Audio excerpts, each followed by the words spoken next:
Rivercare's evolved because of the bushfires in 2019, where we were left to fend for ourselves. We were completely cut off, we were frightened. The impact of this really comes out, months later. People didn't cope at all well, whereas normally they would be really stoic. We're all looking at nature in the middle of COVID, and so our mental health is supported by that. But on the other side, you've got isolation and people losing track of their friends and things like that. This is it, with the little dove. Beautiful, with a little olive branch. Yeah. Oh, beautiful. Yeah. This project here was to do 3 ephemeral subjects, and they had to be something to do with the local community, had to be a connection, had to be a site-specific thing. The theme of it all is resilience, and it's because the people up here, they've been through the floods, they've been through the fires, so the thought is to just give them something to lighten things up a bit. This is this is good for the head. You don't have to soak it long, It's lovely that he's using something that's symbolic for our area. One of the most recognisable things about Spencer is that we have these gomia plants, and you always know when you're coming close because you can see them in the bush. And they were so resilient in the fires and everything, weren't they? And they're still here.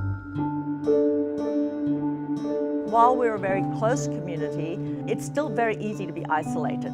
Given all the dramas that we've been through in the last 2 years, there's been a real feeling of the community being down, and the community needed something to sort of get stuck into. So once I opened this, I've been inundated with community support. So that's why I made this model. I got this thought about a giraffe, right? The thought is, there's a little character on here, and she is a cloud weaver.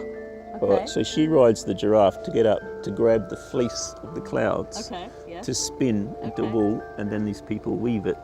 And that came from meeting the yarn bombers. And I'll never forget, I walked in and there was like 30 of them at this long table. And they all looked up. They were so happy. I know. They were so happy. So the idea of the gathering or the project is really just to provide a community space, a safe space, to have a bit of fun. The premise of, knitting together, so it keeps the hands busy, relaxes the mind, and it's been great. It's really brought together women who haven't seen each other for a long time. Sometimes they bring their husbands. A lot of chat, informal and formal. They're farming women and they're working hard every day. So that's beautiful for them to say, I'm taking 2 hours of every week just for me. Thank you to you, Rihanna, for all the workshops that you've been holding over the last few weeks. There are people coming out that we haven't met before that have been here for 40 odd years. And they're now surfacing. Social interaction is so important as you get older. And for these people to come out and feel comfortable now and think, oh, this is a really friendly place. And reconnecting with, old established friends that they haven't seen for a long time. It's just so rewarding for us to see that happening. What will it bring to the community? Interest? Discussions? I just find for myself that it always makes me feel better when I'm creating things. Interacting with others, I guess. And that too. Bringing people together. Yeah, that's right. With a common purpose. It's having a head, isn't it? Not necessarily. I do have fun with mythical stuff. Try not to be pretentious about it, but in the end, it's a bit of joy, after what they've been through. But when I talk to people, they're surprisingly unemotional. It's like, oh yeah, tell me their stories. They're all just heroic, I happened to be looking online, I was laughing owl. I thought there's something really cool about an owl laughing. I just really like that idea. One thing I'm always amazed by is the response from people, passers-by. Just the joy they get out of something very simple, but fun.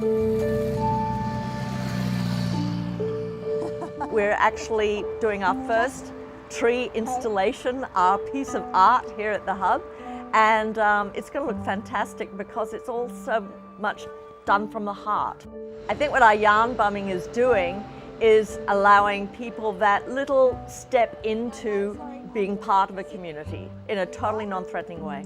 Can I have a willing stitcher? Most weeks I've been here, I've had at least one, if not 2 women, very specifically saying to me, I'm coming to this for my mental health. This is so good. I'm really loving this. I've really enjoyed coming back every week and catching up with everybody. It was such a nice way to kind of reconnect with the community and feel like a part of it again. I did work out that I couldn't do complicated patterns and talk at the same time. So I came down here to talk and I went home and crocheted. But the talking was more important. What do you think, Shane? I think it's amazing. I think you guys have just done an amazing job. About 3 people have said it looks way better than I thought it was going to. They're very keen for it to continue. They keep saying, are we still going? Are we still meeting? So that's really lovely affirmation that they're getting benefit from it. And I see their lift in energy, their joy. Straight down. And there you go.